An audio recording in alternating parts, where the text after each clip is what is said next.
북한의 미사일 발사와 관련해서 저는 새벽잠 얘기를 좀 해보고자 합니다.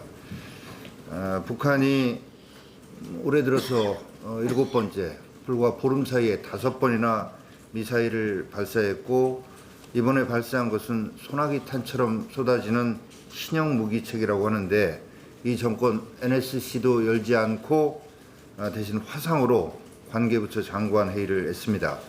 북한이 새벽잠은 글렀다라고 협박을 했는데, NSC도 열지 않았는데 대통령 그동안에 한 번도 NSC 주재하지 않으셨지 않습니까? 새벽잠 잘 주무셨는지, 그리고 문재인 대통령 뭐라고 말씀하셨습니까? 대통령의 24시간을 분 단위로 공개하겠다라고 했는데, 이 북한의 미사일 발사 이후에 도대체 뭘 하셨는지 국민들 궁금해합니다. 그리고 북한의 미사일이 남북 군사 합의 위반이 아니다라고 하는 청와대 안보실장이라고 하는 사람, 이 사람 도대체 새벽잠 잘 자고 있는지 정말로 궁금합니다. 대통령과 이 안보실장을 비롯한 안보 라인들 새벽잠 잘 자는지 모르겠습니다만은, 정말 경제난으로 고통받고 있는 국민들은 새벽잠을 못 이루고 불안해하고 계십니다.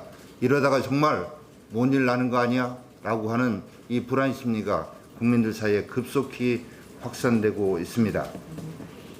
북한이 이렇게 협박을 계속하는데도 불구하고 대통령 왜 입을 닫고 있는지, 왜 청와대는 논평 한 줄 내보내지 않는지 국민들이 궁금해하고, 도대체 어느 나라 대통령이고 장관들이며 도대체 어느 국민들을 위한 대통령이고 장관이냐라고 묻고 있습니다.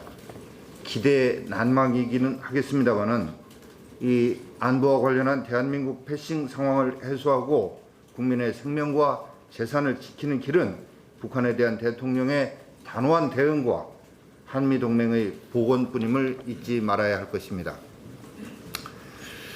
조국 법무장관 지명자를 비롯한 이 장관 지명자들에 대한 국회 청문회 요구 내지는 일정을 잡자는 이런 요구가 있을 걸로 예상이 됩니다. 그러나 다른 사람은 차치하고라도 조국 이 법무장관 지명자에 대한 지명은 청문회까지 가서도 안 되고 갈 필요도 없다라고 생각합니다. 지명을 철회해야만 합니다. 이번에 조국 지명자를 법무장관으로 지명한 것은 두 가지 의미가 있다고 보여집니다. 하나는 차베스식의 좌파 독재 완성을 위해서는 국가 사법 권력을 좌파들이 장악해야 된다라고 하는 차베스식 독재 모델을 완성하는 이 퍼즐 맞추기, 이런 의미가 하나 있고, 또 하나는 전향하지 않은 국가 전복 세력에 속했던 사람을